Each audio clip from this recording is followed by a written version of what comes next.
అటువంటి cell phone ఉంటే messages కొరకు ఆ నెంబర్ కూడా మీరు ఢిల్లీకి కానీ సిస్టర్ ఝాన్సీకి కానీ ఇస్తే మీరు ఫీడ్ చేస్తాం.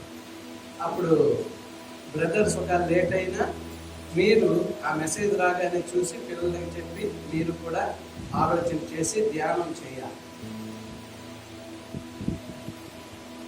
ఎందుకంటే అప్పటికప్పుడు మీరు పడుకోవచ్చు, చదువుకోవచ్చు. వీలైతే సాటర్డే పంపడానికి ప్రయత్నిస్తాం. అప్పుడు ఏంటవుతుందంటే మీకు సఫిషియంట్ టైం ఉంటుంది. ఇప్పుడు ఈరోజు ఎలాగా 7 మాటలు చెప్పాం. కంపల్సరీ మీరు వచ్చే వాళ్ళకి ధ్యానం చేయాలి. ఆ ధ్యానం మీ ఆత్మీయ జీవితానికి ఆశీర్వాదకరంగా ఉంటుంది. ఓకే, ఇప్పుడు మీరందరూ చెప్పారు, చాలా సంతోషం. సమయము సద్వినియోగం. మనం ఎప్పుడు కూడా అనేక మార్లు మాట్లాడుకున్నటువంటివి వచనాలు. అందుకే ఎఫిషియన్స్ 5:15-20 ఎవరో ఒక్కరు చదవండి, మిగిలిన వారు ఆలకించండి. ఎఫిషియన్స్ 5:15-20 15 నుంచి 20 వరకు చదువుతూ ఉన్నప్పుడు జాగ్రత్తగా వినండి. వింటే నేను చెప్తున్నటువంటి మాటలు మీకు అవగాహన ఉంటుంది. చదవండి. దినములు చెడ్డవి కనుక మీరు సమయమును పోనీయక సద్వినియోగం చేసుకొనుచు అజ్ఞానుల వలె కాక జ్ఞానుల వలె నడుచుకున్నట్లు జాగ్రత్తగా చూచుకొనుడి. ఇందు నిమిత్తము మీరు అవివేకులు కాక ప్రభువు యొక్క చిత్తం ఏమిటో గ్రహించుకొనుడి. మరియు మద్యముతో మత్తులై ఉండకుడి, దానిలో దుర్వ్యాపారము కలదు. అయితే ఆత్మ పూర్ణులై ఉండుడి. ఒకరికొకడు కీర్తనలతోనూ సంగీతములతోనూ ఆత్మ సంబంధమైన పాటలతోనూ హెచ్చరించుచు మీ హృదయములలో ప్రభువును గూర్చి పాడుచు కీర్తించుచు మన ప్రభువైన యేసుక్రీస్తు పేరట సమస్తమును గూర్చి తండ్రి అయిన దేవునికి ఎల్లప్పుడూ కృతజ్ఞతాస్తుతులు చెల్లించుచు క్రీస్తునందలి భయముతో ఒకరికొకడు లోబడి ఉండుడి. ఇక్కడ మనం చూస్తూ ఉన్నప్పుడు దినములు చెడ్డవి గనక సమయమును పోనీయక. దినములు చెడ్డవి, చెడ్డ దినములలో ఉన్నాం. మనకు అర్థమైపోతుంది ప్రపంచం ఏ దిశలోకి వెళ్తూ ఉంది. ఒక దేశమే టెర్రరిస్ట్ దేశంగా మారుతూ ఉంది. పెద్ద పెద్ద దేశాలకి సవాలు విసురుతూ ఉంది. ప్రపంచమంతా గందరగోళ పరిస్థితిలో ఉంది. యుద్ధాల గురించి ఒక దేశం ఇంకొక దేశానికి సహాయం చేస్తుంది. వేల కోట్ల రూపాయలు, లక్షల కోట్ల రూపాయలు వెచ్చిస్తూ యుద్ధ ట్యాంకుల కొరకు, యుద్ధ విమానాల కొరకు, యుద్ధ షిప్స్ కొరకు, యుద్ధం కొరకు కావలసింది ప్రతిదీ సమకూర్చుకుంటూ ఉంది. ప్రపంచంలో ఎక్కువ ఖర్చు పెడుతూ ఉంటుంది చైనా, తర్వాత అమెరికా, తర్వాత అంటే యుద్ధాల గురించి ఎంతో ఖర్చు పెడుతూ ఉంది. ప్రజలు పాడైపోయారు, యవనస్తులు పాడైపోయారు. ఈ రూట్లోనే మనం వెళ్తా ఉంటే మధ్యాహ్నం సాయంత్రం యవనస్తులు కొత్త బైకులు ఆఫ్ చేసి ఆ చెట్టు చాటుకి వెళ్ళిపోతూ ఉన్నారు. మత్తు పదార్థాలకు అలవాటైపోయారు. రాత్రులు 10, 12, 1 గంటకు వచ్చినా అక్కడ కొత్త బైకులు ఆగి ఉంటాయి. ఏంటి ఇక్కడ కొత్త బైకులు ఆగి ఉన్నాయి, మనుషులు కనబడరు. యావత్ ప్రపంచము అలాగే ఉంది. సినీ రంగము, రాజకీయ రంగము కూడా ఈ యొక్క మత్తు పదార్థాల యొక్క అమ్మకాలలో, వ్యాపారాల్లో కోర్టులకు వెళ్తూ ఉన్నారు, శిక్షలకు సిద్ధపడుతూ ఉన్నారు. అంటే ప్రపంచం ఎడిపోతూ ఉందో. దినములు చెడ్డవి గనక సమయము పోనీయక అని మాట్లాడుతూ ఇంక అన్ని విషయాలు తాగి మత్తులై ఉండట్టు కానీ ఆత్మతో మీరు మత్తులుగా ఉండండి. చూడండి, పనిచేసే స్త్రీలందరూ పనిచేసి ఇంటికి వెళ్తూ ఉన్నారు. భర్తలు పనిచేసి తాగేసి స్త్రీలు తెచ్చిన డబ్బు కూడా తీసుకుంటూ ఉన్నారు. ఇవ్వకపోతే చంపేస్తూ ఉన్నారు. ఈ రీతిగా ఉంది. వాళ్ళ కుమారులు కూడా తాగుబోతులైపోయారు. తల్లి సామాన్లన్నీ కూడా బీరువాలో పెట్టి తాళం వేసుకొని వస్తే కుమారుడే ఎరగొట్టి బంగారంతో సహా తీసుకుని వెళ్ళిపోతుంది. పనికొచ్చే తల్లులు మూటలు తెచ్చుకుంటున్నారు. వాళ్ళ దగ్గర ఉన్న కొద్దిపాటి బంగారం పని దగ్గరికే తీసుకొని వచ్చి ఆ సిమెంట్ మూటల దగ్గర దాచి, ఎందుకంట భర్త గాని పిల్లడు గాని బీరువాలు ఎరగొట్టుకొని వెళ్ళిపోతే ఏ పోలీసులకి చెప్పగలుగుతారు? ఒక దైవజనుడుగా ఇవన్నీ నేను చూస్తూ చెప్తున్నటువంటి మాటలు, జరుగుతున్నవి చూస్తూ చెప్తున్నటువంటి మాట. భయంకరమైనటువంటి దినము, ఆయన రాకడ దినాలు ఇలా ఉంటాయి అని చెప్పి మరి అనేక పత్రికల్లో రాయబడి ఉన్నారు. అలాగే ప్రభువు వారు కూడా ఆ దినముల గురించి శిష్యులు అడిగినప్పుడు కేవలము ప్రపంచం ఇలా ఉంటుందని చెప్పడం లేదు, కానీ సూర్య చంద్రులలో మార్పులు, నక్షత్రాలలో మార్పులు, గ్రహాలు తప్పిపోతాయి, వాటి స్థానం నుండి ప్రమాదాలు సంభవించబోతున్నాయి. భూకంపాలు భూమి మీద వచ్చేవి, ఇప్పుడు భూకంపాలు సముద్రంలో వస్తూ ఉన్నాయి. ఒక చోట సముద్రం పెరిగిపోతుంది, ఒక చోట సముద్రం కరిగిపోతుంది. సైంటిస్టులకు అర్థం కావడం లేదు. సైంటిస్టులు అందరూ ఈ విషయాలను బట్టి వారు పరిశోధన చేస్తూనే ఉన్నారు. ఒకసారి దేవుడు ఈ రోజు మనతో మాట్లాడుతున్నటువంటి మాట, సమయము సద్వినియోగం. ఎందుకు పరిశుద్ధాత్మ దేవుడు ఈ మాటలు చెప్తూ ఉన్నాడంటే, కరోనా వచ్చిన తర్వాత ఇంకా నిర్లక్ష్యం అయిపోయింది. దేవుని వాక్యం అంటే నిర్లక్ష్యం, బైబిల్ చదువుటంటే నిర్లక్ష్యం, ప్రార్థన అంటే నిర్లక్ష్యం, సంఘం అంటే నిర్లక్ష్యం, భక్తి అంటేనే నిర్లక్ష్యం. ఆ సమయంలోనే దేవుని రాకడ ఉంటారు. నోవా దినాలు చూడండి, తినుచు త్రాగుచు దేవుని మాట లెక్క చేయలేదు. లోతు దినాలు చూడండి, వ్యభిచార సంబంధమైనటువంటి ప్రాంతంగా అది మార్చబడింది. దేవదూతలను చూసి, ఆ అందాన్ని చూసి స్త్రీలను కొని బయటికి రండి అంటూ ఉన్నారు. లోతున్నటువంటి ప్రాంతం పేరు అది సొదొమ గొమొర్రా. అందుకే ప్రభు కొత్త నిబంధనలో అంటున్నాడు, నోవా దినముల్లాగా, లోతు దినముల్లాగా జాగ్రత్తగా ఉండండి సుమా. 10 మంది కన్యకలు బయలుదేరి ఉన్నారు. 5 బుద్ధిమంతులు, 5 బుద్ధి లేని వారు, నూనె కలిగి ప్రయాణం చేసినటువంటి వారు, ఆత్మతో నడిపించబడినటువంటి వారు, నూనె లేక ఆత్మ లేక నులువెచ్చని స్థితిలో ఆ యొక్క ప్రభువు రాకడకు అప్పుడు వరకు పయనించి, మీరెవరో నాకు తెలియదు పొండి అని ప్రభువు చేత చెప్పబడినటువంటి వారు ఆ గుంపులో కనబడుతూ ఉన్నారు. దినములు చెడ్డవి.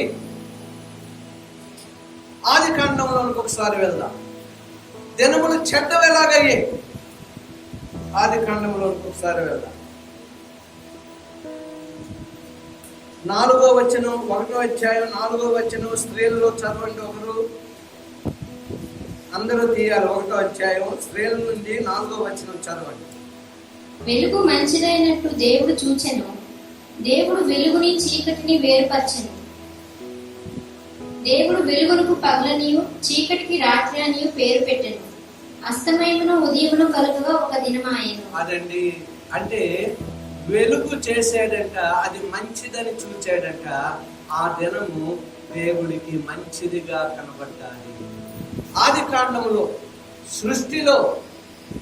సృష్టిని గురించి మనకు తెలియజేసినటువంటి ఈ యొక్క ఆది కాండం 1వ అధ్యాయంలో దేవుడు ఆ యొక్క 6 దినాలు ఆయన సృష్టిని సృష్టించాడు. మొదటి దినము వెలుగుని సృష్టించాడు.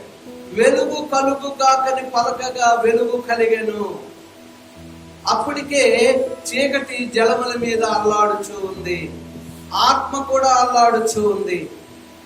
జలములను చీకటి కమ్మి ఉన్నది. అయితే ఆ చీకటిని దేవుడు మంచిగా చూడక వెలుగు కలుగు కాకని పలికి, ఆ చీకటి కాకుండా వెలుగును చూడగానే ఆయన అంటూ ఉన్నాడు, ఇది మంచిది. 4వ వచనంలో వెలుగును చూసి ఇది మంచిది అన్నాడు.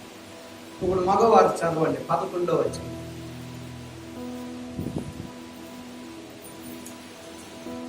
వెంటనే చదవండి, తీసుంచారు కదా 11వ వచనం.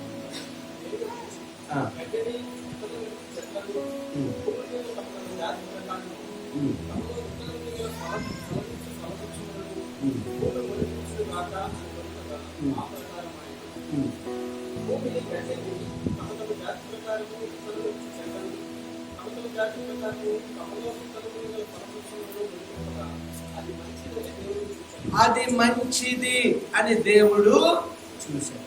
చూడండి, ఇప్పుడు దినములు చెడ్డవి అనుకుంటున్నాను.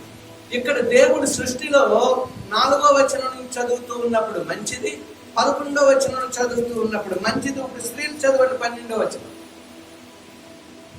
భూమి గడ్డిని తమ తమ జాతి, అది మీరు ఆల్రెడీ చదివేశారు కదా. 11లో మంచిది అని లేదా? నేను రాసి పెట్టుకున్నాను ఇక్కడ 10 ఆఖరి. దేవుడు ఆరిన నేలకు భూమి అని పేరు పెట్టెను, జలరాశికి ఆయన సముద్రములు అని పేరు పెట్టెను. అది మంచిదని దేవుడు చూచెను. ఎన్నో వచనం? 10 ఆఖరి. ఇప్పుడు అంటే 11 కూడా చదివినప్పుడు ఆల్రెడీ ఆనర్ గారు చదివారు, అక్కడ కూడా మంచిది. 18వ వచనం చదవండి స్త్రీలు. భూమి మీద వెలిగించుటకును పగటిని రాత్రిని ఏలుటకును వెలుగును చీకటిని వేరుపరచుటకును దేవుడు ఆకాశ విశాలమందు వాటిని ఉంచెను. అది మంచిదని దేవుడు అది మంచిది అని దేవుడు చూశాడు. సృష్టిలో దేవుడు చేస్తున్న ప్రతి దినము కూడా ఇది మంచిది, ఇది మంచిది, ఇది మంచిది అని చెప్పబడుతుంది. 21వ వచనం మగవాళ్ళు ఇచ్చారు. యవనస్తులు చదవండి 21.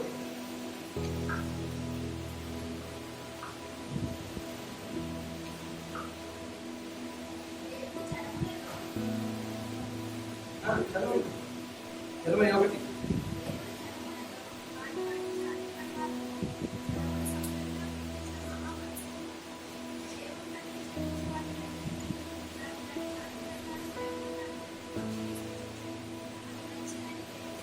అది మంచిదని దేవుడు, మీరు చదువుతూ ఉన్నప్పుడు ఇది కొంచెం తీసుకొని చదవండి.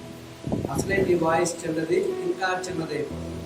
అది మంచిది. ఇప్పుడు 25 చదవండి. దేవుడు ఆయా జాతుల ప్రకారము అడవి జంతువులను, ఆయా జాతుల ప్రకారము పశువులను, ఆయా జాతుల ప్రకారము నేలను ప్రాకు ప్రతి పురుగును చేసెను. అది మంచిదని దేవుడు చూచెను.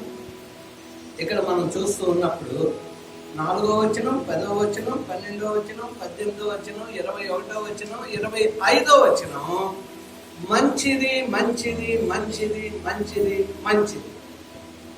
ఇప్పుడు ఆఖరి వచనం చదవండి 31. దేవుడు తాను చేసినది యావత్తును చూచినప్పుడు అది చాలా మంచిదిగా నుండెను. చూడండి, అంటే మంచిది మంచిది మంచిది మంచిది మంచిది అంటూ ఇప్పుడు ఏమంటున్నాడు? చాలా మంచిది. దేవుడు చేసిన ప్రతి దినము, దేవుడు చేసిన సృష్టి అంతా చూసి ఆయన ఏమంటూ ఉన్నాడు? చాలా మంచిది. 2వ అధ్యాయం 1 నుంచి 3 వచనాలు చదవండి. ఆకాశమును భూమియు వాటిలోనున్న సమస్త సమూహమును సంపూర్తి చేయబడెను. దేవుడు తాను చేసిన తన పని 7వ దినములోగా సంపూర్తి చేసి తాను చేసిన తన పని అంతటి నుండి 7వ దినమున విశ్రమించెను. కాబట్టి దేవుడు ఆ 7వ దినమున ఆశీర్వదించి పరిశుద్ధపరిచెను. చూడండి, చాలా మంచిదిగా సృష్టి అంతటిని కూడా చూసి ఆయనంట చూసిన తర్వాత ఆనందించి గొప్ప విశ్రాంతిని తీసుకొని సృష్టి అంతటిని ఆశీర్వదించాడంట. ఆ పాట పాడండి. ఆశీర్వదించడం పరిశుద్ధ స్థలమునందు నా చేతులెత్తుచున్నాను పరిశుద్ధ స్థలము వైపు, నా చేతులెత్తుచున్నాను. భూమిని ఆకాశములను సృజించిన యెహోవా, ఈ భూమిని ఆకాశములను సృజించిన యెహోవా నిన్ను ఆశీర్వదించును.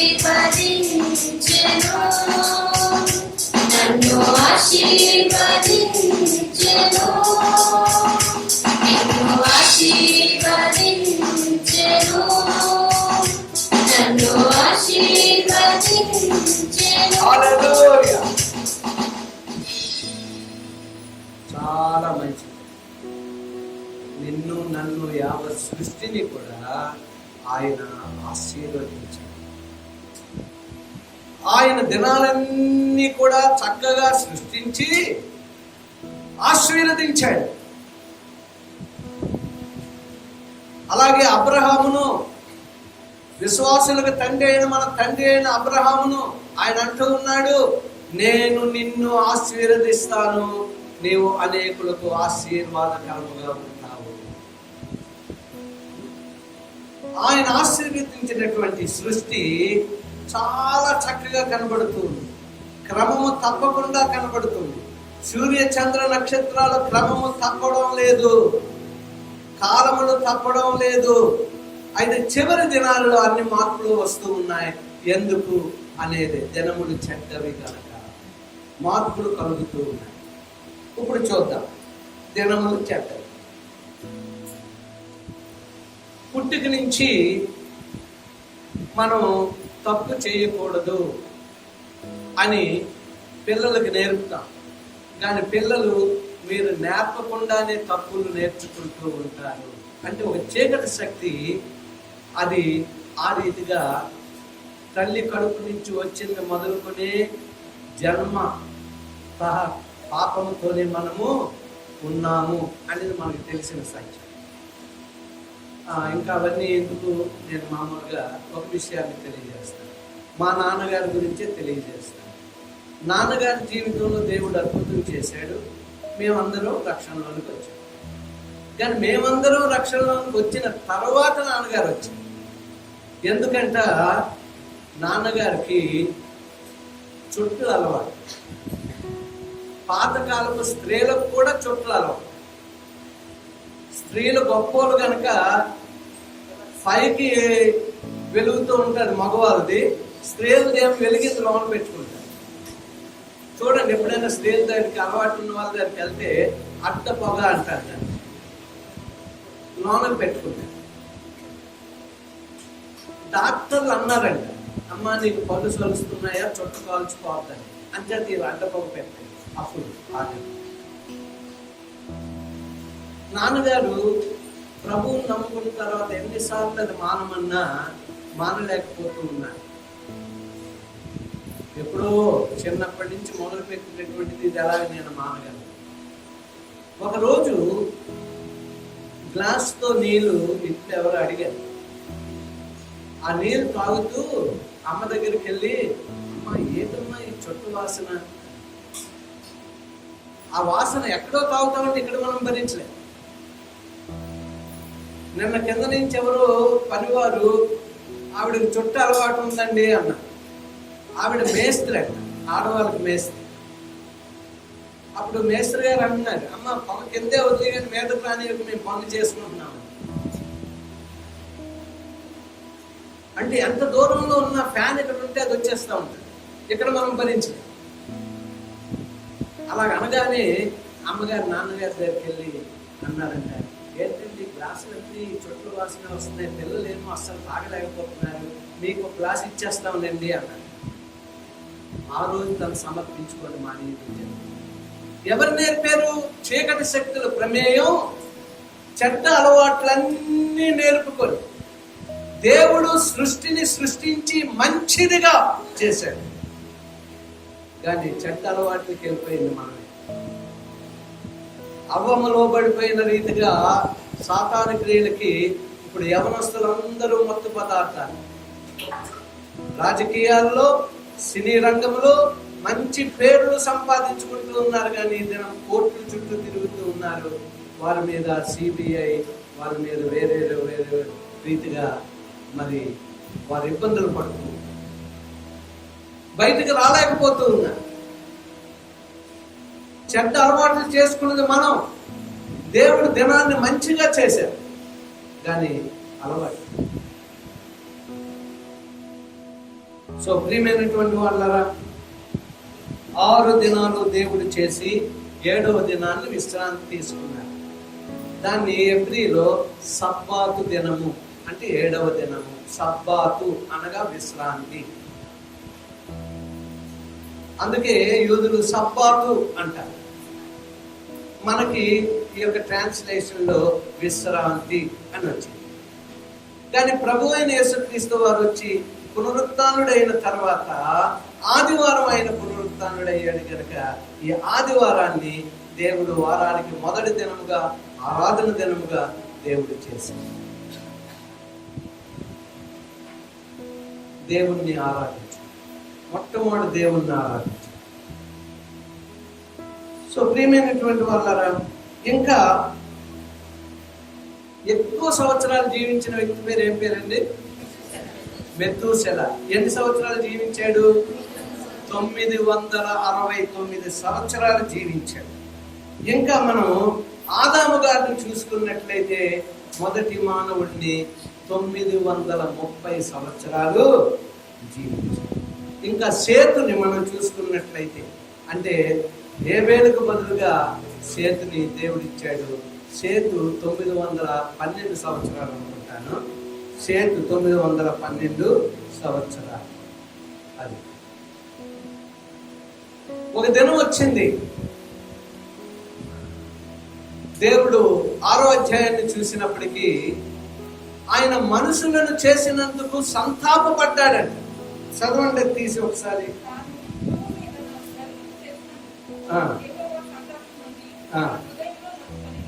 హృదయంలో నొచ్చుకొనెను.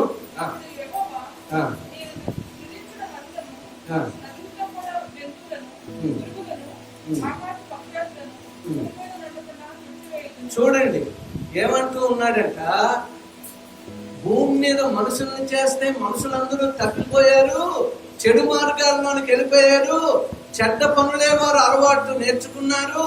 నా హృదయం సంతాపపడుతుంది. ఎందుకు చేశాను రా బాబు ఈ సృష్టిని? సంతాపపడుతూ ఉన్నాను అన్నాడా. ఇప్పుడు ఇంకా చదవండి.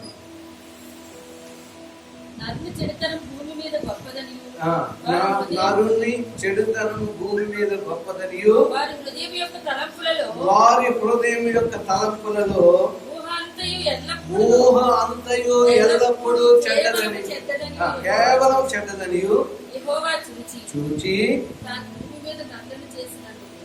భూమి మీద నరులను చేసినందుకు సంతాపం నుండి. ఎక్కడ చదివారు? 3వ వచనం చదివారు. నేను ఇందాక ఎక్కడ ఆఫ్ చేశారో అక్కడ చదవమంటాను. 3వ వచనం చదవ.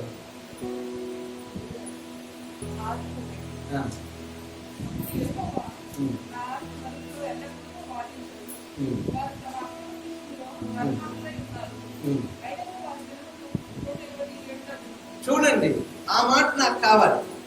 అక్కడ వదిలేశారు. 1 నుంచి 3 వచనాలలో 969 సంవత్సరాలు, 930 సంవత్సరాలు, 912 సంవత్సరాలు, ఇలాగా ఆ కాలంలో మన పెద్దలు జీవించారు.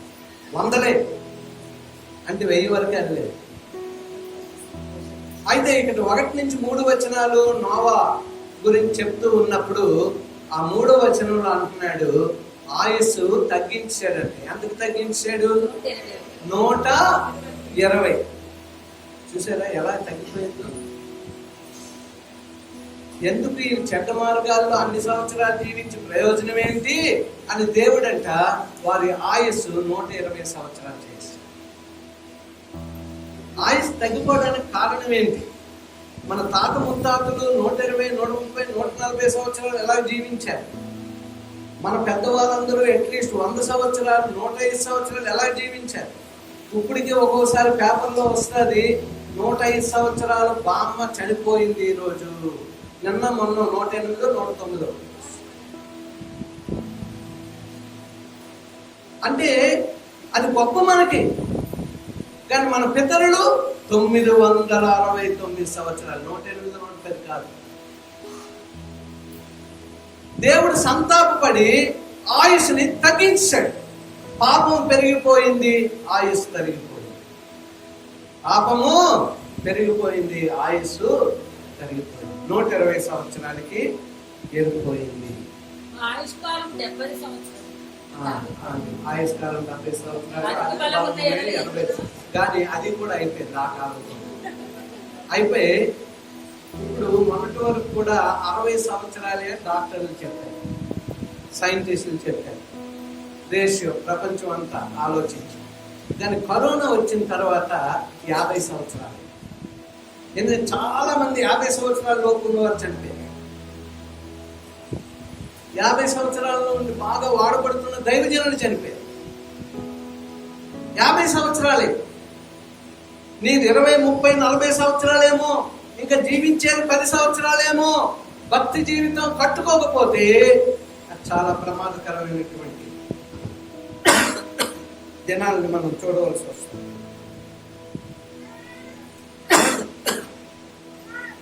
యాభై సంవత్సరాలు అంటే కాలం చేయండి, ఎన్ని దినాలు 50 సంవత్సరాలకి? ఎందుకంటే ఈ లోపు నేను మంచి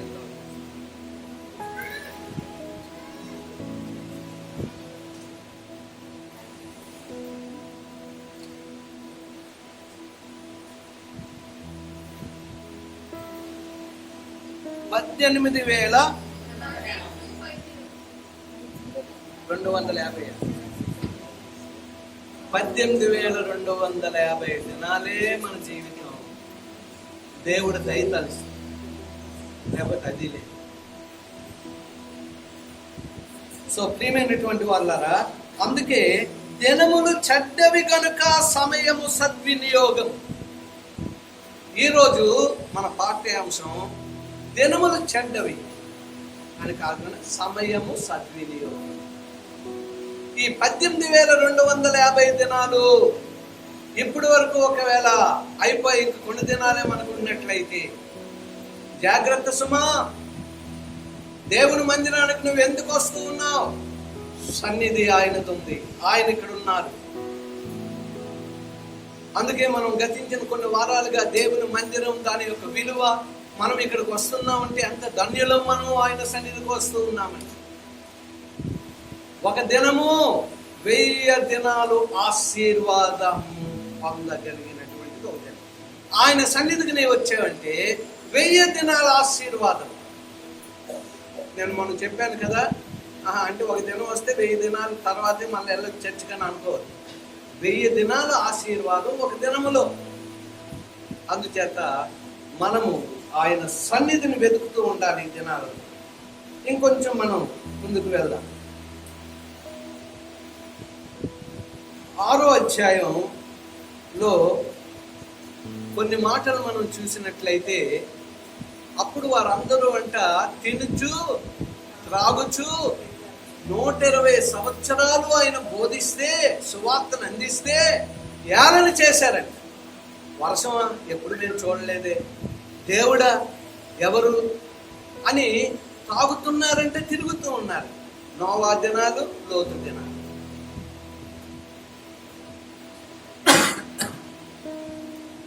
షిప్ తయారు చేయమన్నాడు. నోవా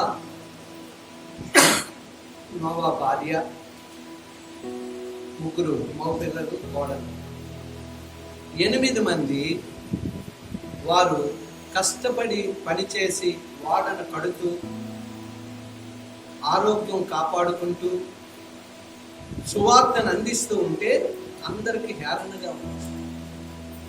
లోతు దినాల్లో కూడా ఆ వ్యభిచార తలంపులు కలిగినటువంటి లోతు దినాలు, ఆ యొక్క సొదొమ గొమొర్రాలను అగ్నితో దేవుడు కాల్చాడు. నోవా దినాల్లోనైతేనంట ఆ సిప్పు ప్రయాణమే ఎన్ని మూరలు అంటమ్మా చూడండి, ఎన్ని మూరలది ఎత్తు అయిందో ఒకసారి మనం చూసుకున్నట్లయితే చూడండి. నీవు దాన్ని చేయవలసిన విధం అక్క అమ్మ 7వ అధ్యాయం 19 నుంచి 21 వరకు చదవండి. ఆ ప్రచండ జలములు భూమి మీద అత్యధికముగా ప్రబలినందున ఆకాశమంతటి క్రిందనున్న గొప్ప పర్వతములన్నీ మునిగిపోయిను.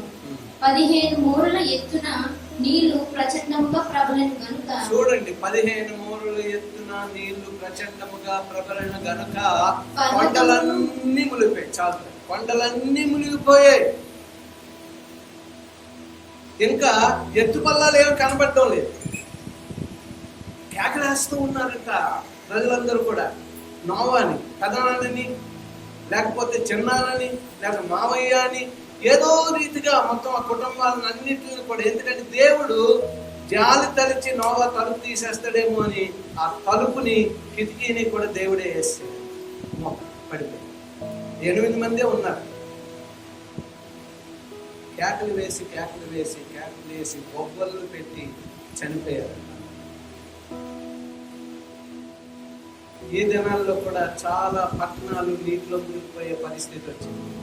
చాలా పట్టణాలు, పెద్ద పెద్ద పట్టణాలు భూకంపాలలో మరి అవి భూమి కిందకి ఎరిపోయే పరిస్థితుల్లో కూడా ఉన్నాయి అని సైంటిస్టులు ఎప్పటి నుంచో చెప్తూ ఉన్నారు. అది మనకు తెలియకుండా వస్తుంది దేవుని సమయం. భూకంపాల ద్వారా నాశనం కాబోతుంది. గొప్ప గొప్ప టార్నాడో తుఫానుల ద్వారా. అమెరికాలో ఏమీ కాదు, మనకు వచ్చినప్పుడు మనకు కొత్తది. ఇంతకుముందు ఎప్పుడు అంతగా మనం ఇచ్చేయలేదు. ఈ మధ్యకాలంలో చాలా నగరాలు మరి నీటిలోనే ఉంటున్నాయి. సో ప్రియమైనటువంటి వాళ్ళరా, ఇంకొంచెం మనం ప్రపంచాన్ని చూసి భయపడాలి. ఆ దినాల్లో ఏం జరిగిందంట, వారు తినేవారు, వారు త్రాగేవారు, వారు పనికిమాలిన మాటలు మాట్లాడేవారు, వారు జూదం ఆడేవారు, వారికి వ్యభిచారం అంటే ఎంతో ఇష్టం అంట. ఆ సంతోషాలకి ప్రజలు బానిసలైపోయారు. సాతాను చేతికి వారు చిక్కుకుపోయారు. అందుకే అటువంటి ప్రపంచాన్ని చూసి దీన్నేనా నేను చేశానని సంతాపపడ్డాను. ప్రజలు పాడైపోయారు. దేవుడు ప్రతి దినాన్ని మంచిదిగా చూసి, సృష్టి అంతటిని చూసి చాలా మంచిదిగా చూసి ఆశీర్వదించినటువంటి దేవుడు దేశాన్ని చూసి, ప్రపంచాన్ని చూసి సంతాపపడ్డారు. ప్రజలు పాడైపోయారు అని చెప్పబడుతుంది. ఇప్పుడు ప్రజలు ఎలా పాడైపోయారు? సెల్ ద్వారా పాడైపోయారు. సెల్ ఎంతో ఉపయోగదాయకం, అది ప్రమాదకరం కూడా.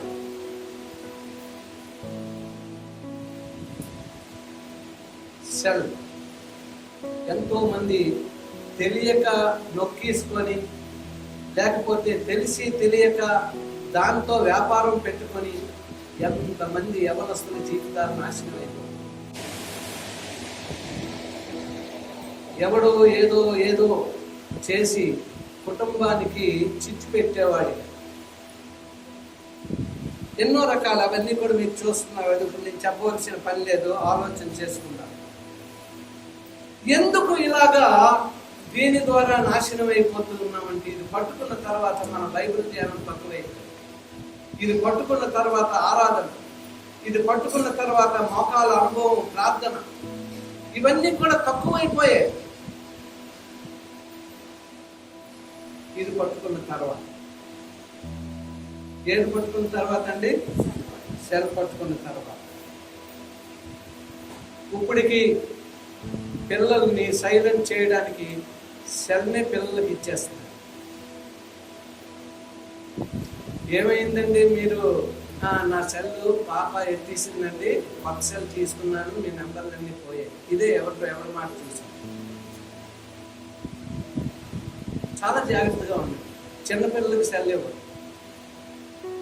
అంటే అది మీరు ముద్దు అనుకుంటున్నారు. వాడు ఎద్దై పొడి చేస్తాడు, జాగ్రత్త. అలాగే ఉన్నాయి పిల్లల పరిస్థితి.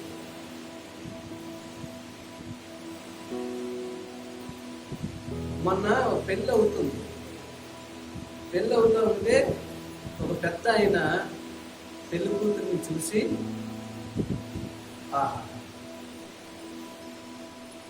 పాతకాలం పిల్లలాగా ఉందండి, తల దించుకొని ఎత్తడమే లేదు, తల దించుకొని పాతకాలం ఇలాంటి పిల్ల మాకు కావాలి అని పక్కోళ్ళు చెప్తా ఉంటే, పక్కోళ్ళు అంటున్నారంటే ఆ చేతిలో చూడు బాబు అంటున్నారు.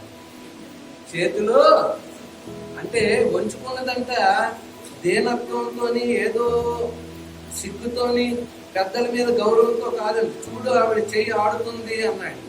చూస్తే సెల్. ఆ పాతకాలం పిల్లని ఈనాడు చూశాను, నాకు ఒకటే సంతోషం అంట.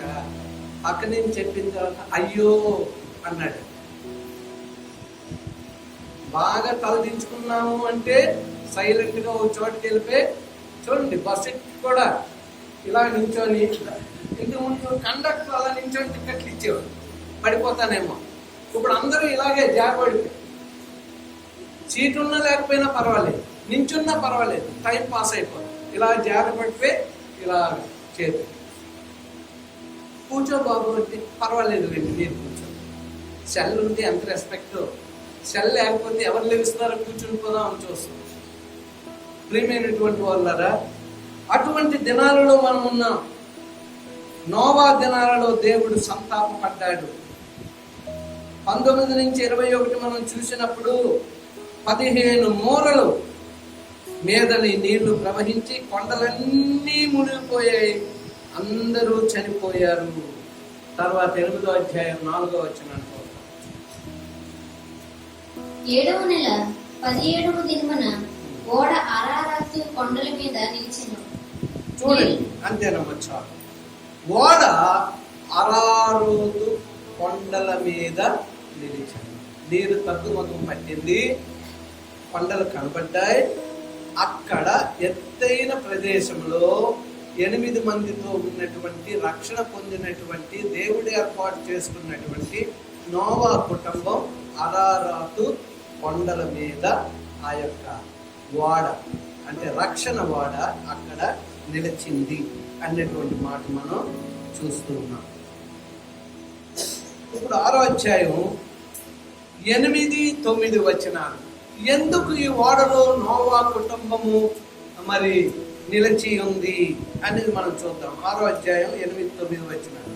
అయితే నోవహు యెహోవా దృష్టి యందు, చూడండి, అయితే నోవహు యెహోవా దృష్టి యందు కృప పొందినవాడాయను. కృప పొందినవాడు. చెప్పండి అందరూ కూడా, కృప పొందినవాడు ఆయను. నోవహు వంశావళి ఇదే. నోవహు నీతిపరుడును. చూడండి, నోవహు కృప పొందినవాడు, నీతిపరుడు. చెప్పండి, నీతిపరుడు. తన తరమును నిందారహితుడనై, నిందారహితుడు. చెప్పండి అందరూ, నిందారహితుడు. ఇంకా నోవహు దేవునితో కూడా నడిచినవాడు. అంతేనమ్మా చాలు. ఈ నీతిమంతుడు, నిందారహితుడు, దేవుడితో నడిచినటువంటి వాడి యొక్క కుటుంబము నోవా తరములో సమస్తము నాశనమైపోయి అందరూ చనిపోయిన తర్వాత రక్షణ వాడ తయారు చేసుకుని 120 సంవత్సరాలు సువార్తను అందించి దేవుని మాటకు లోబడినటువంటి కుటుంబం అరారాతు ఆ కొండల మీద మరి ఆ యొక్క వాడ నిలిచింది. నీతిపరుడంట, నిందారహితుడంట, దేవుడితో నడిచినటువంటి. ఎంత మంచి క్యారెక్టరిస్టిక్స్ ఉన్నాయో, ఎంత మంచి సుగుణాలు ఆయనలో కనబడుతూ ఉన్నాయి, ఆ కుటుంబంలో కనబడుతూ ఉన్నాయి. దేవుని యందు భయభక్తులు ఎలాగా కనబడుతూ ఉన్నాయో మనం చూసినట్లయితే 3 అంతస్తులు కలిగినటువంటి వాడ వరదలు తగ్గిన తర్వాత అక్కడ నిలబడ్డది.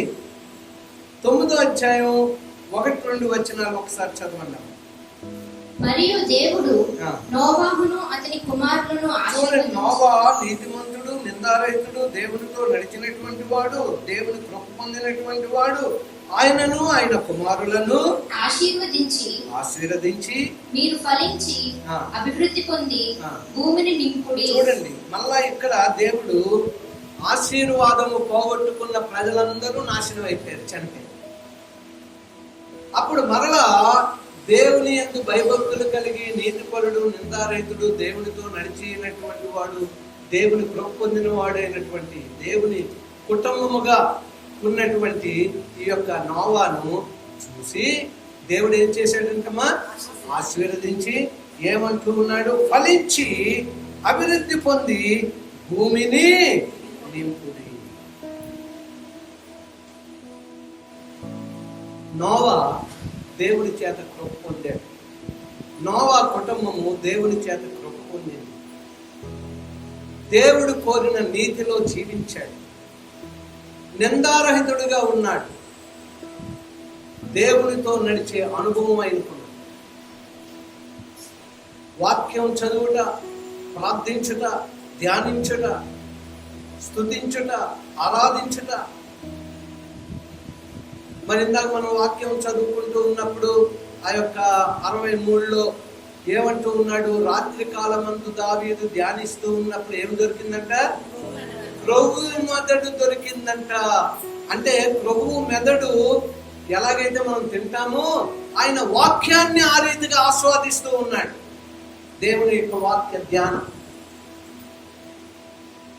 సో ప్రియమైనటువంటి వాళ్ళరా, నీ దినాలు ఎలా వాడుకుంటున్నావు ఆలోచన చేసి. సిసిసి కుటుంబాలతో దేవుడు మాట్లాడుతూ ఉన్నాడు. ఇప్పటి వరకు దేవుడు సృష్టిని మంచిగా చేశాడు, సృష్టి చెడిపోయిందని సంతాపపడ్డాడు, చెడిపోయిన సృష్టి అంతటికి కూడా సువార్తను అందించాడు. ఎవరూ పట్టించుకోకపోతే అందరూ సర్వనాశనం అయిపోయారు. నీతిమంతుడైనటువంటి వాడు, దేవుని అందరూ భయభక్తులు కలిగినటువంటి వాడు, కుటుంబాన్ని చక్కగా కట్టుకున్నటువంటి వాడు, నిందారహితుడుగా జీవించినటువంటి వాడు, దేవుడితో నడిచినటువంటి వాడు అయినటువంటి నోవా కుటుంబమును దేవుడు దీవించి ఆశీర్వదించి ఫలించి అభివృద్ధి పొంది భూమిని నిండించుడి అని ఆశీర్వదించాడు. మరి నీవు నేను దినాలను ఎలాగ వాడుకుంటున్నావు? సోదరి సోదరుడా, నీవు ఎలాగున్నావు? ఒకసారి నోట్ చేసుకో. ఎంతసేపు వాక్యం చదివావు? ఎంతసేపు ధ్యానించావు? ఎంతసేపు ప్రార్థన చేశావు? ఎంతసేపు మోకాల్లో ఉన్నావు? అవన్నీ కూడా మీరు రాసి పెట్టుకోవాలి. ఎంతమంది పెట్టుకుంటారు చెప్పండి? ఎంతమంది అలా రాసి పెట్టుకుంటారు? ఓకే. దాని తర్వాత కింద రాసుకోండి. ఎంతసేపు టీవీ దగ్గర కూర్చున్నాను, ఎంతసేపు సీరియల్ చూశాను, ఎంతసేపు పనికిరాని మాటలు ముచ్చట్లలో నేను కూర్చుని ఉన్నాను. ఆ కింద రాసుకోండి. ఎంతమంది రాస్తారు? నేను రాస్తాను. ఎందుకంటే నా సమయం నా దేవునితో నేను ఆయన చేత నేను ఆశీర్వదింపబడాలి కనుక అవన్నీ రాసుకొని బేరేజ్ వేసుకొని ఎంతసేపు నేను గడిపేదాన్ని ఎలాగ నేను పడిపోయాను. అయ్యో, నోవా దినాలు, లోతు దినాల్ని జ్ఞాపకం చేసుకోమని దేవుడు చెప్పాడు. అటువంటి లోకము ఇప్పుడు కనబడుతుంది. ఈ లోకములో నేనున్నాను. ఆయన నీతిలో నడవవలసినటువంటి వాడు. నీ నీతిలో నేను నిలవాలని, నేను ఎదగాలని, నీ నీతిలో నేను నిలవాలని, నీ ప్రేమలో నేను ఎదగాలని ఆశించినాను. ఆత్మస్వరూపా కరుణించవా నన్ను కలుషాను.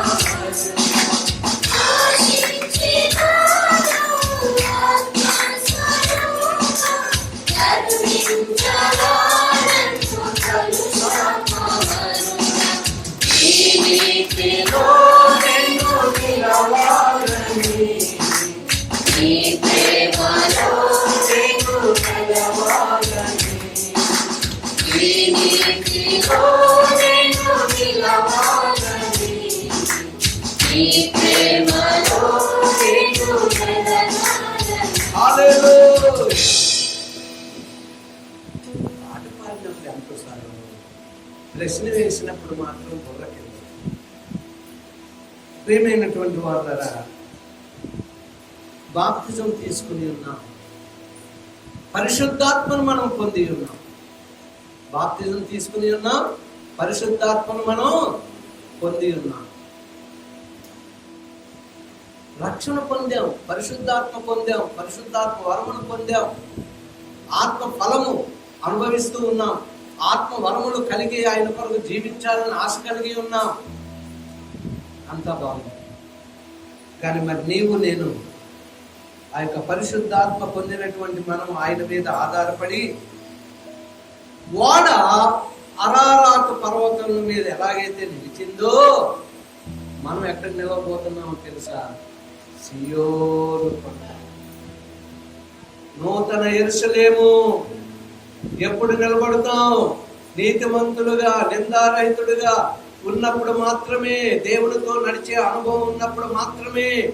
నోవా కుటుంబము ఆ యొక్క రక్షణ వాడ ఎత్తైన ప్రదేశంలో ఎలాగైతే నిలిచిందో, లోకమంతా నీటిలో మునిగిపోయింది, సర్వనాశనం అయిపోయింది, దేవుని యొక్క కోపానికి ఉగ్రతకు తాళలేకపోయింది.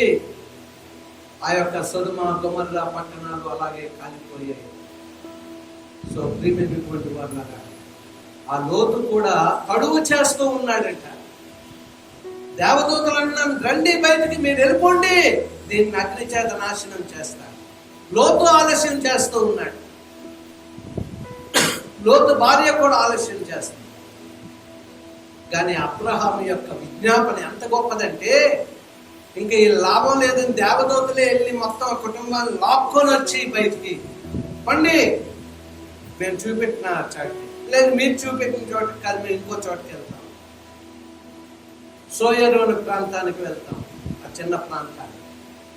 ఓ అక్కడికే వెళ్ళండి. అయినా సరే నోవా భార్య, ఎవరి భార్య? లోతు భార్య వెనక్కి చూసి పుస్తకం. ప్రభువుని వెంబడించే వారి గురించి బైబిల్లో ఏమని రాయబడింది చెప్పండి.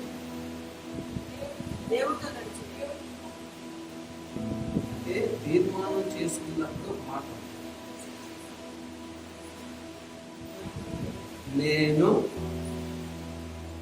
అంటే వెనక్కి చూడండి అన్న మాట వస్తుంది. సేవకుల గురించి కానీ చూడండి, చాలా బాగా చెప్పారు. ఎవరు చెప్పారు? అమ్మా, నాగంట మీద చెయ్యి వేసి, ఇప్పుడు నా మిగతా వాళ్ళందరూ ఎందుకు మర్చిపోయారు? నాగంట మీద చెయ్యి వేసి వెనక్కి తిరిగి చూస్తే మనం కొడతాం, ఎట్లెక్కడో వెళ్ళిపోతాయి, మార్గం తప్పిపోతాం.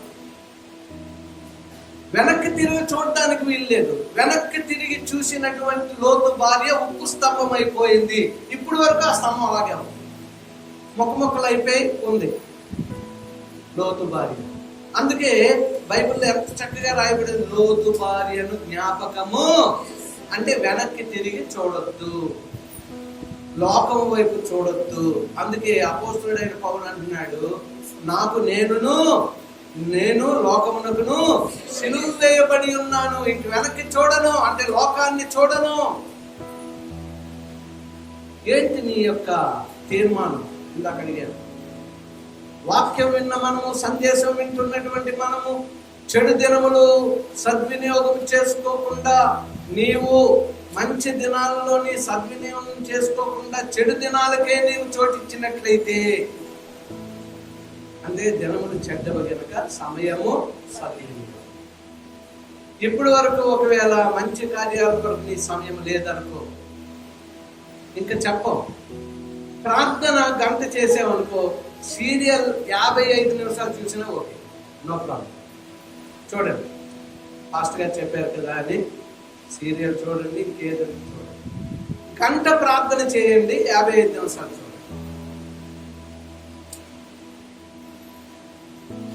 అందుకే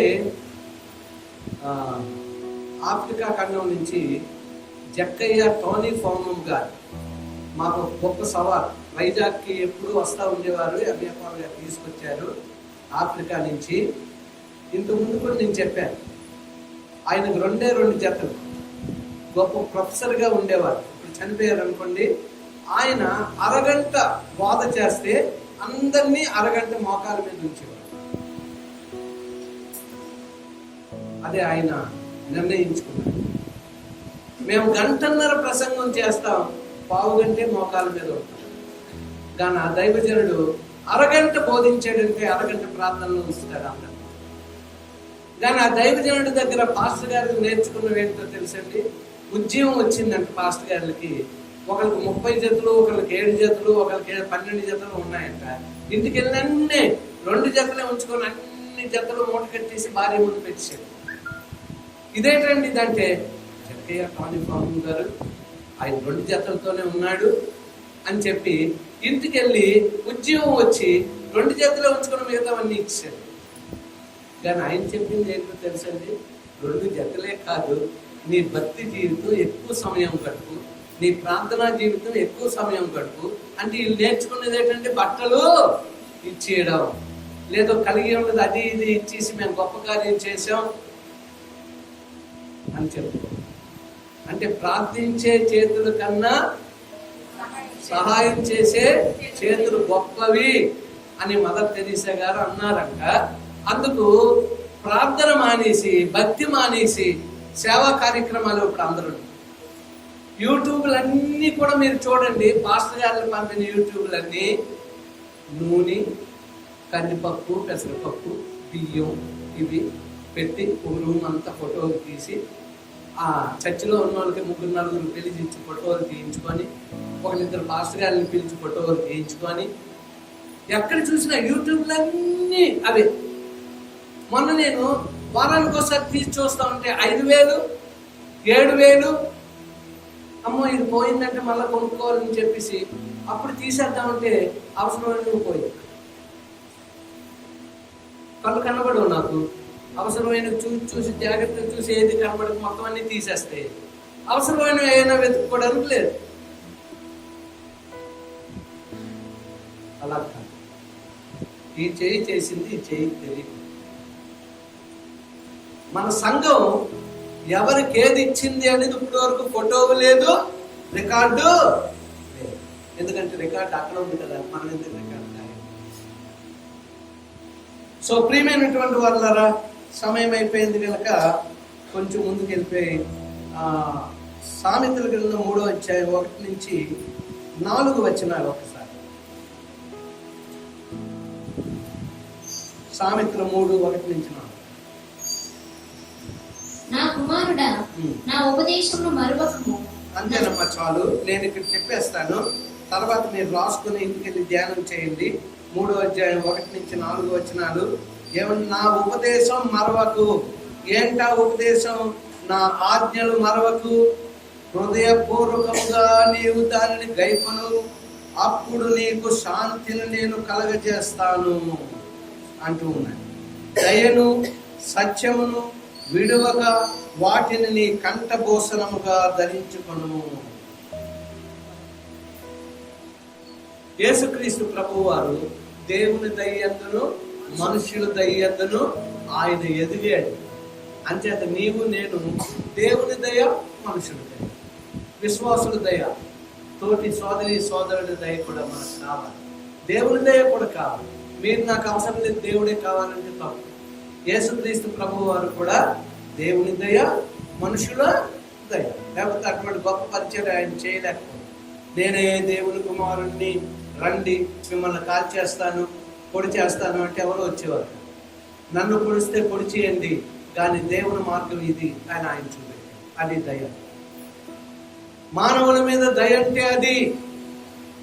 అంతేగాని ఉప్పు పప్పులు ఫోటోలు తీసుకొని ఉప్పు పప్పులు అందరికి ఇచ్చినట్టు చేసుకొని అది కాదు.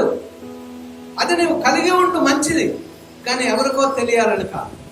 అది నీవు కలిగి ఉండు, ఎవరికో తెలియాలని కాదు. క్రమము కావాలి. అక్రమము చేయువారులారా అన్నప్పుడు దేవుడు ఏమన్నాడు? నా యొద్ద నుండి పొండి. క్రమము కావాలి దేవుడికి, అక్రమం వద్దు. Discipline, disciple.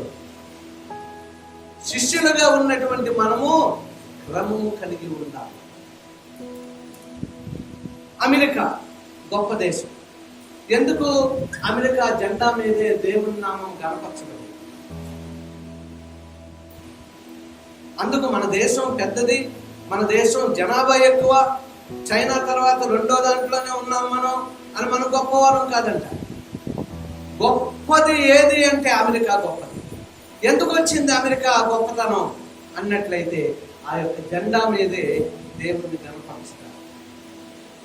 వాళ్ళ బ్యానర్ దేవుని కనపరుస్తుంది. అయితే ఈ దినం అమెరికా వెళ్ళిపోతూ ఎక్కడికి వెళ్ళిపోతూ ఉంది చెప్పండి కదా, ఎక్కడికి వెళ్ళిపోతుంది? నేను చెప్తున్నాను కదా, కిందకి వెళ్ళిపోతుంది. చైనా కూడా కిందకి తోసి వాళ్ళని చూస్తుంది. ఇప్పుడు అది యుద్ధం అంతా చైనాను తోసి, అంటే అమెరికాను తోసి చైనా పెద్ద అయిపోవాలను. ఎందుకు వెళ్ళిపోతుందో తెలుసా? విగ్రహానికి పూజలు. ఇక్కడున్న మందిరాలన్నీ అమెరికాలో ఏర్పాటు చేశారు. ఇక్కడున్న మందిరాలన్నీ కూడా middle east countries, Muslim countries లో స్థలాలు ఇచ్చి అక్కడ కూడా మందిరాలు నెలకొల్పారు. అక్కడ విగ్రహాలు. రాజకీయాలు వచ్చినప్పటికీ ఇండియా ప్రైమ్ మినిస్టర్ అక్కడికి వెళ్ళాలి. అక్కడేమో ఆ ప్రైమ్ మినిస్టర్ని చూసి ఇండియాలో ఉన్న వాళ్ళందరూ కూడా ఆయనకి ఓటు వేయాలి. రాజకీయాలు. అందుకే ఇప్పుడు అమెరికా పరిస్థితి మీకు తెలుసా? కరోనా వచ్చినప్పుడు ఎవరున్నారు అక్కడ ప్రెసిడెంట్గా? ట్రంప్ ఉన్నారు. ఎవరున్నారు? అనుమానం ఉంది ఏంటి? ట్రంప్ ఉన్నారు. ట్రంప్ ఆర్డర్ చేశాడు 1,00,000 గోనీ బ్యాగులు. ఏం ఆర్డర్ చేశాడండి? గోనీ బ్యాగ్. గోన్లు అంటే ప్లాస్టిక్ గోన్లు ఆర్డర్ చేశాడు 1,00,000. ఎందుకో తెలుసా? 1,00,000 మంది చనిపోబోతున్నారన్న ముందుకే తెలుసు కనుక 1,00,000 మంది దాంట్లో వేసి కట్టేయడానికి 1,00,000 కాదు 2,00,000 చనిపోయారు. ఎందుకు ఆ పరిస్థితి? దేవుని నామము కలిగిన దేశ పరిస్థితి ఎందుకు ఆ రీతిగా అయిపోయింది? జాగ్రత్త సుమా, సమయం సద్వినియోగం చేసుకోవాలి. బైబిల్ ధ్యానం మర్చిపోవద్దు, ప్రార్థన మర్చిపోవద్దు, ఆరాధన మర్చిపోవద్దు, దేవుని భక్తి మర్చిపోవద్దు, భయభక్తులు కలిగిన జీవితం మర్చిపోవద్దు, నీతిని కాపాడుకోవడం మర్చిపోవద్దు, దేవుణ్ణి వెంబడించడం మర్చిపోవద్దు, ఆయనతో కలిసి నడిచే అనుభవం మర్చిపోవద్దు.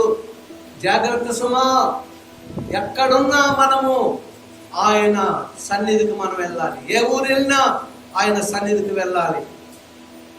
నువ్వెక్కడో ఉన్నావు, ఆదివారం అక్కడ ఉన్న చర్చికి వెళ్ళు. ఓ చర్చికి మంచో చెడ్డదో అది వేరే సంగతి. ఆరాధనలో గడుపు, ప్రభు నిన్ను చూస్తున్నాడు. తర్వాత ప్రయాణం అయ్యొచ్చు. ఇక్కడ లేకపోతే ఎక్కడైనా సరే ఆయన సన్నిధి నీకు విలువైనది, మర్చిపో. సో ప్రియమైనటువంటి వాళ్ళరా, ఎందుకు అటువంటి పరిస్థితి అయిపోయింది? చివరిగా ఒక మాట చెప్తాను. ధనవంతుడు ఉన్నాడు, లాజరు ఉన్నాడు. ధనవంతుడు అంటే ఎటువంటి వస్త్రాలండి? ఊదా రంగు వస్త్రాలా? సన్నపు నారబట్టల వస్త్రాలా? మంచి వస్త్రాలు ధరించుకొని కూర్చునేవాడంట, చక్కగా తినేవాడంట. లాజరు ఉన్నాడు, కురుకులు కుక్కలు నాగుతున్నాయి. ఆ పడిపోయిన రొట్టె ముక్కలు తిని నా భర్తని కాపాడుకోవాలనుకుని అలాగే పడి ఉన్నాడు. అనేక మార్లు ఆ ధనవంతుడు ఆడేటి గేడు దగ్గర ఉన్నాడు, ముష్టోడు, ఆయన పక్కన పడి అని చెప్పలేదు, చెప్పినట్టు ఇక్కడ లేదు. ఇద్దరు ఒకరోజు చచ్చిపోయారు. నరకంలో ఉన్నాడంట ధనవంతుడు, అన్ని సంపాదించుకొని. ప్రియమైనటువంటి వాళ్ళ అక్కడ ఒక చక్కని మాట, తర్వాత చదువుకోండి, వెళ్ళి మీరు ఆ లోక 16వ అధ్యాయం అనుకుంటాను. అక్కడ లాజరు చనిపోయాడు, ధనవంతుడు చనిపోయాడు. అక్కడంట లాజరుని దేవదూతలు తీసుకుని వెళ్ళారు అని రాయబడాను. చప్పట్లు కొట్టి దేవుని కనపడుతుంది. దేవదూతల చేత కొనుకోబడి అబ్రహాము రొమ్మున ఆనుకున్నాడు.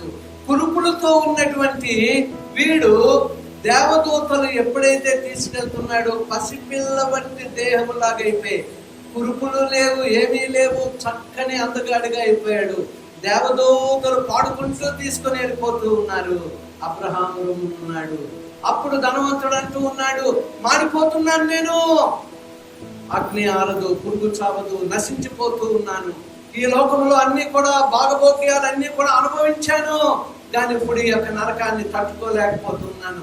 అయ్యో, నా గేటు ముందు ఉన్నటువంటి లాజరేనా, నా రొట్టె ముక్కలు తిన్నవాడా, ఏంటి అంత అందంగా ఉన్నాడు. అబ్రహాము తండ్రి, లాజర్ను పంపు. చిటికెన వేలుతో ఒక బొట్టు నీళ్ళు, అక్కడ నీళ్ళు లేవు, ఒక బొట్టు. అంటే ఎంత వేదన చెందుతూ ఉన్నాడు. నీవు చదువుతున్నావు కదా, ఎన్నిసార్లు చదివావు, ఎన్నిసార్లు ఈ బోధ విన్నావు. సమయం సద్వినియోగం చేసుకో అని ఈరోజు పరిశుద్ధాత్మ దేవుడు మనతో మాట్లాడుతూ ఉన్నాడు. నోవా దినాలు ఎలాగున్నాయి, లోతు దినాలు ఎలాగున్నాయి. లోతు బాధను జ్ఞాపకం చేసుకో. అమెరికా దుస్థితి ఎలాగైపోయింది ఇప్పుడు. దిగజారిపోయే పరిస్థితి దేనికి, తగులాడుకునే పరిస్థితి దేనికి, దేవుని ఘనత ఏమైపోయింది. అందరూ ఏమన్నారో తెలుసా, క్రైస్తవ దేశాలు ఎందుకు ఇలా చనిపోతూ ఉన్నాయి అందరూ అన్నారు. అందరికీ తెలుసు, పేపర్లన్నింటిలో, టీవీల్లో ఏదో ప్రార్థన అని మీరు అంటున్నారు. క్రైస్తవ దేశాలు కదా అవన్నీ, ఎందుకు అక్కడే అందరూ చనిపోతున్నారు. ముందు అక్కడే చావు మొదలైంది. దేవుడు మనల్ని ప్రేమించాడు, విగ్రహారాధన నుంచి మనల్ని బయటికి తీసుకుని వచ్చాడు. మనం చేసుకున్న బొమ్మలు కాదు ఆరాధన, మనల్ని సృష్టించిన దేవుణ్ణి ఆరాధిస్తూ ఉన్నాం, ఆత్మతో సత్యంతో ఆరాధిస్తూ ఉన్నాం. ఎలా ఉన్నాయి నీ దినాలు? సోదరి సోదరుడా, సిసిసితో దేవుడు మాట్లాడుతూ ఉన్నాడు. ఒకసారి జ్ఞాపకం చేసుకో, దేవుడు మనలా తరుణం ఇచ్చాడు. ఈ తరుణాన్ని నీవు పోగొట్టుకున్నట్లయితే ఆ లాజరు వంటి ఆనందం రాదు. నీవు తరుణాన్ని బాగు చేసుకుని ఆయనతో నడిచే యోగ్యత నీకున్నట్లయితే, నాకున్నట్లయితే, మనకున్నట్లయితే చనిపోయినా భయపడవద్దు. దేవదూతలు నిన్ను తీసుకుని వెళ్తారు. అందరూ లేచి నిలబడి ప్రార్థన చేసుకుందాం.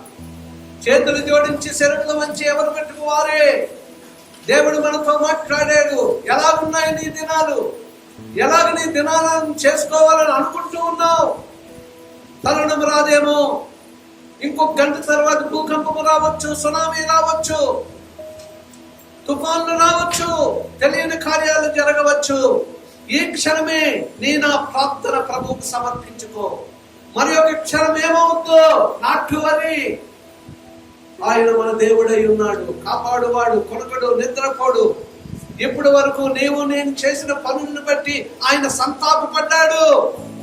ఇప్పుడు నీవు ఆనందాన్ని ఆయన నీ కొరకు, నా కొరకు, మన కొరకు కల్వరి శిలువలో రక్తము కార్చి చనిపోయి తన జీవితాన్ని పరముగా మనకు పెట్టి తన ప్రాణం ఇచ్చి మనల్ని కొని, అయ్యో అటువంటి దేవదేవుడి యొక్క ప్రేమ మనలా జ్ఞాపకం చేశారు. నీవు నేను నాశనం ఆయనకి ఇష్టం లేదు, అందుకే ఆయన జ్ఞాపకం చేస్తుంది. ప్రార్థన చేసుకో తల్లి, ప్రార్థన చేసుకో. కృపామయుడైన తండ్రి, మా ఈ దినాల్ని మేము జ్ఞాపకం చేసుకుంటాం. నీవు నాతో, మాతో, అందరితో మాట్లాడేవయ్యా. మమ్మల్ని ఎంతగానో ప్రేమిస్తున్నటువంటి తండ్రి, నీకు వందనాలు. పడిపోయిన మా జీవితం, నలిగిపోయిన మా జీవితం, దూరమైపోయిన మా జీవితం, బలహీనమైపోయిన మా జీవితం, జారిపోయిన మా జీవితం, ఎన్నో మార్లు నీ హస్తాన్ని చాపి మాతో మాట్లాడుతూ మమ్మల్ని పిలుస్తూ ఉన్నావు. నీ కేకలు ప్రభువా మేము వినడం లేదు, నీ మాటలు మేము వినడం లేదయ్యా.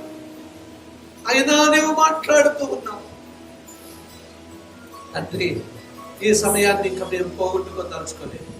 నీ దాసులుగా నా తండ్రి, ఈ యొక్క నా తండ్రి సిసిసి కుటుంబం అంతటినీ నీ చేతులు, రాలేని వారిని నీ చేతులు, పిల్లలు, యవనస్తులు, స్త్రీలు, పురుషులు, పెద్దవారు, ప్రతి ఒక్కరిని జ్ఞాపకం చేసుకుని నాయన.